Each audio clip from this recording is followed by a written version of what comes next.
అది పాండవులు నడయాడిన క్షేత్రం. సాక్షాత్తు పార్వతీ పరమేశ్వరులు సంచరించిన ప్రదేశం. దేవేంద్రునితో పాటు దేవతలందరూ సందర్శించిన ఆలయం. సాక్షాత్తు బ్రహ్మదేవుడే వచ్చి పూజించే ఆలయం. ఆ క్షేత్రం వెనక అద్భుతమైన చరిత్ర, అమోఘమైన పురాణ కథనాలు. పుణ్యక్షేత్రంగానే కాదు, విహారయాత్రగా కూడా ప్రసిద్ధి చెందిన స్థలం. ప్రపంచంలోనే రెండవ ఎత్తైన దైవ విగ్రహం.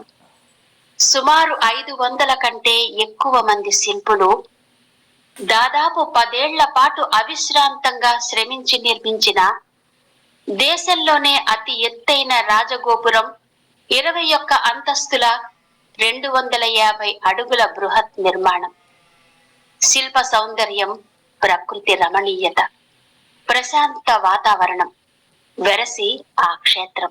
రాష్ట్రంలోని ఉత్తర కన్నడ జిల్లాలో అరేబియా సముద్రానికి ఆనుకొని ఉంది శ్రీ మురుడేశ్వర్ ఆలయం. 3 వైపులా అరేబియా సముద్రంతో కందుక అనే పర్వతం మీద ఉంది ఆలయం. ఈ పర్వతం కందుకం అంటే బంతి ఆకారంలో ఉంటుంది కాబట్టి దీనికి కందుక పర్వతం అనే పేరొచ్చింది. మురుడేశ్వర్, మురుడ అంటే కన్నడంలో వస్త్రం అని అర్థం. మరి పరమేశ్వరుడు మురుడేశ్వరుడు ఎందుకయ్యాడు, ఎలా అయ్యాడు? అసలు మురుడ అంటే వస్త్రం పేరుతో ఎందుకు ప్రసిద్ధుడయ్యాడు?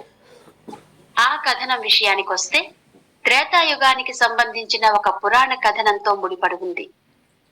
పరమేశ్వరుని పరమ భక్తురాలైన కైకసి రావణాసురుని తల్లి.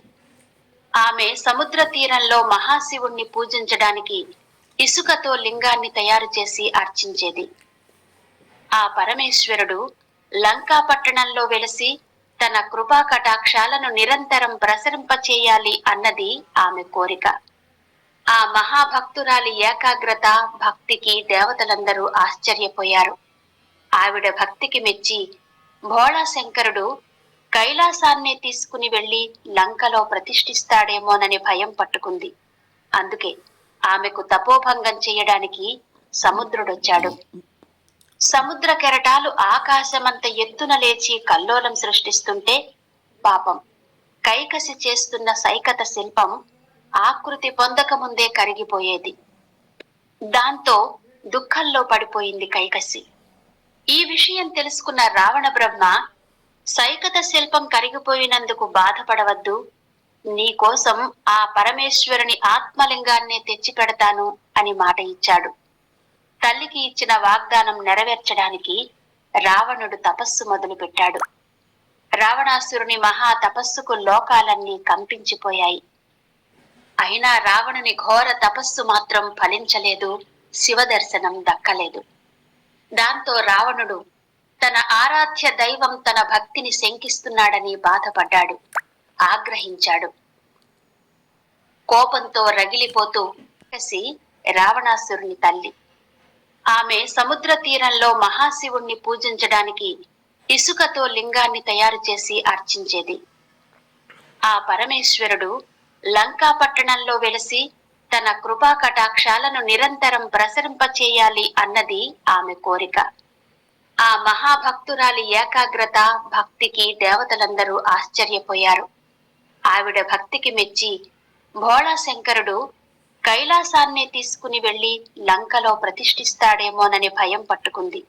అందుకే ఆమెకు తపోభంగం చేయడానికి సముద్రుడొచ్చాడు.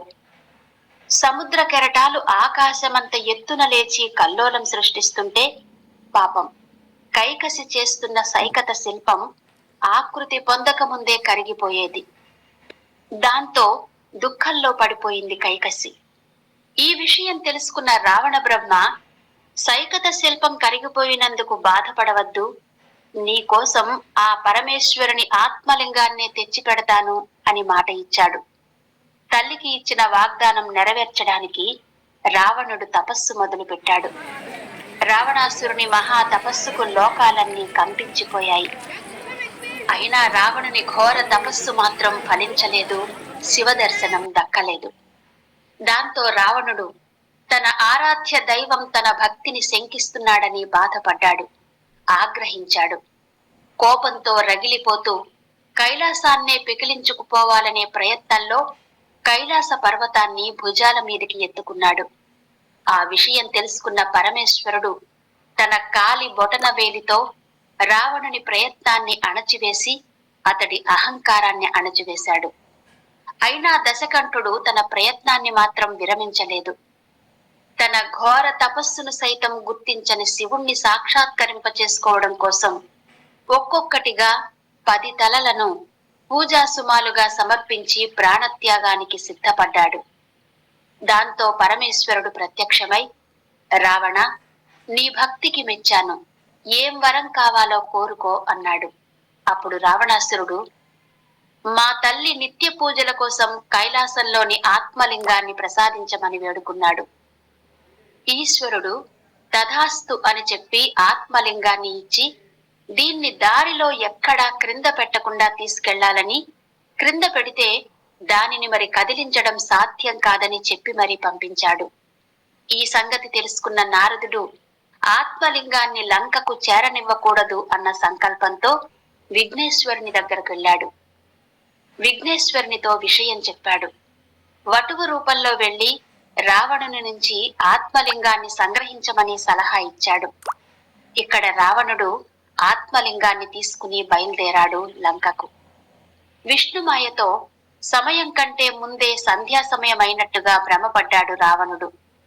సంధ్యావందన సమయంలో ఆత్మలింగాన్ని నేల మీద పెట్టకుండా ఉండడానికి ఏం చెయ్యాలా అని ఆలోచిస్తుండగా గణపతి బాలవటువుగా రావణుడు కొంతసేపు ఈ శివలింగాన్ని పట్టుకోమని, నేను వెంటనే సంధ్యావందనాన్ని పూర్తి చేసుకుని వచ్చేస్తానని చెప్పి ఆత్మలింగాన్ని ఆ వటువు చేతిలో పెట్టి సంధ్యావందనానికి వెళ్లిపోయాడు.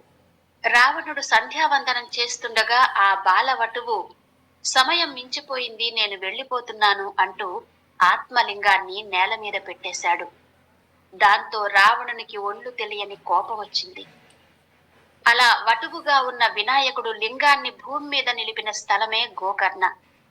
విష్ణుమూర్తి తన మాయని తొలగించగా వెంటనే సూర్యుడు ఆకాశంలో కనిపించాడు. విషయాన్ని గ్రహించిన రావణుడు మళ్లీ ఆత్మలింగాన్ని చేతిలోకి తీసుకునే ప్రయత్నం చేశాడు. కానీ అది సాధ్యపడలేదు.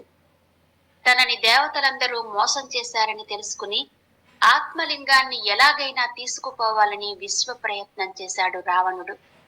ఆత్మలింగం పైనున్న కవచాన్ని విచ్ఛిన్నం చేసి విసిరేస్తే గోకర్ణకు 23 కిలోమీటర్ల దూరంలో సజ్జేశ్వరం అనే ప్రదేశంలో పడింది. లింగం పైన ఉన్న భాగాన్ని తొలగించి విసిరితే అది గోకర్ణకు 27 కిలోమీటర్ల దూరంలో గుడేశ్వరలో పడింది. లింగం పైనున్న వస్త్రాన్ని విసిరితే అది కందుక పర్వతం పైనున్న మృదేశ్వరంలో పడింది. ఆ పేరే కాలక్రమంలో మురుడేశ్వర్గా మారింది. అలా లింగం పైనున్న వస్తువులన్నీ పడిన ప్రదేశాలన్నీ కలిపి పంచక్షేత్రాలుగా ప్రసిద్ధి చెందాయి.